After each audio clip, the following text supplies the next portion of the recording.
देखा है कि इस ईटीएफ पे निवेश करने वालों की तादाद काफ़ी ज़्यादा बढ़ी है। अगर सिर्फ इक्विटी ईटीएफ की बात करें कि ईटीएफ अलग अलग तरह के होते हैं, इक्विटी ईटीएफ की बात करें गौरी, तो यहाँ पे कम से कम पिछले 5 साल में हमें लगता है कि 5 गुना से ज़्यादा लोग वहाँ पे टर्नओवर वहाँ बढ़ा है।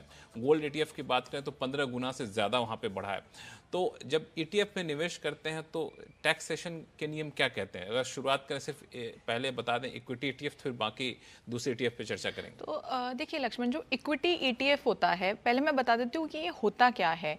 एक तरह से ये इंडेक्स म्यूचुअल फंड ही है, लेकिन म्यूचुअल फंड से अलग इसलिए है क्योंकि ये एक्सचेंज पे ट्रेड हो रहा है। यानी कि इसकी जो वैल्यू है वो आप जितना टाइम मार्केट खुली है आप उसको चेंज होता हुआ देखेंगे और आप उसी टाइम पे खरीदेंगे तो आपको उसी वक्त का रेट मिलेगा, अनलाइक म्यूचुअल फंड जिसमें आपको क्लोजिंग एनएवी मिलता है। तो तरीका बिल्कुल सेम है, थोड़ा सा फर्क है उसके कॉन्सेप्ट में, यानी कि यहाँ पे आपको ब्रोकरेज कम होती है, यानी कि जो म्यूचुअल फंड में कमीशन होती है उससे शायद और भी कम है ईटीएफ में।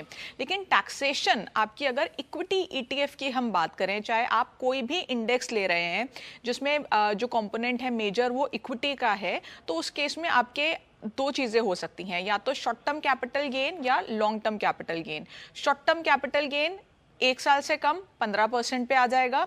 लॉन्ग टर्म कैपिटल गेन 1 साल से ज़्यादा 1 लाख तक का प्रॉफिट आपका एग्जेम्प्ट है, बाकी आपका टैक्सेबल है। लेकिन लक्ष्मण, जैसे मैंने आजकल देखा है लोग ट्रेडिंग बहुत कर रहे हैं इक्विटी में, बिल्कुल ईटीएफ में ट्रेडिंग कर रहे हैं। यानी कि कोई इंडेक्स फंड खरीदते हैं, कोई ईटीएफ खरीदते हैं, उसको बेच देते हैं, फिर कोई और ईटीएफ खरीदते हैं, फिर उसको बेच देते हैं। बिल्कुल बिल्कुल वैसे ट्रेडिंग कर रहे हैं। लेकिन अगर आप ट्रेडिंग कर रहे हैं तो आपको पता होना चाहिए, अगर आपका वॉल्यूम ज्यादा है, यानी कि आप हर हफ्ते खरीद रहे हैं, बेच रहे हैं, और आपकी वॉल्यूम, आपका फ्रीक्वेंसी, ये सब बहुत ज्यादा है, तो हो सकता है आप बिजनेस इनकम की कैटेगरी में भी आ जाएं, जैसे इक्विटी में होता है। जैसे इक्विटी में होता है। लेकिन मैं ये इसलिए जिक्र कर रही हूँ क्योंकि आजकल मैंने बहुत लोग देखे हैं ईटीएफ में ट्रेडिंग कर रहे हैं, इन्वेस्टमेंट से ज्यादा ट्रेडिंग कर रहे हैं। तो फिर वहां पे वो टैक्सेशन के वही सारे नियम लागू होंगे? नहीं, फिर बदल जाएंगे। अगर आप नहीं, जो इक्विटी के ट्रेडिंग में जो बिजनेस पर्पज से लागू होता है वही लागू होंगे? बिल्कुल, अगर इक्विटी की ट्रेडिंग से कंपेयर करेंगे तो सेम होंगे। यानी कि आपको profit and loss account, balance sheet बनाना होगा और आपकी बिजनेस इनकम की तरह ये ट्रीट होगा। लेकिन ये आपको देखना है कि आपके लिए कैपिटल इन्वेस्टमेंट है, यानी कि आपके लिए long term short term capital gain है ये, या आपके लिए बिजनेस इनकम है। अगर आप रोज कुछ खरीद रहे हैं, कुछ बेच रहे हैं, या वीकली भी कर रहे हैं और अच्छा क्वांटिटी और फ्रीक्वेंसी है, तो उस केस में आपको मेरे हिसाब से उसको बिजनेस इनकम की तरह ट्रीट करना चाहिए। तो ये तो रही बात इक्विटी ईटीएफ की, लेकिन इक्विटी ईटीएफ के अलावा भी कई सारे ईटीएफ होते हैं, जैसे गोल्ड ईटीएफ बहुत ज्यादा प्रचलित है, तो वहां पे क्या नियम कहते हैं टैक्सेशन? देखिए, इक्विटी के अलावा बहुत सारे ईटीएफ्स हैं। डेफिनेटली हमारे गोल्ड, सिल्वर, आपका डेट हैं ईटीएफ्स, और आपके इंटरनेशनल भी बहुत सारे ईटीएफ्स हैं जो यहाँ पे बहुत फेमस हैं। आजकल बहुत लोग इन्वेस्ट करना चाहते हैं उसमें, क्योंकि बाहर के देशों की मार्केट में भी काफ़ी लोग रुचि रखते हैं।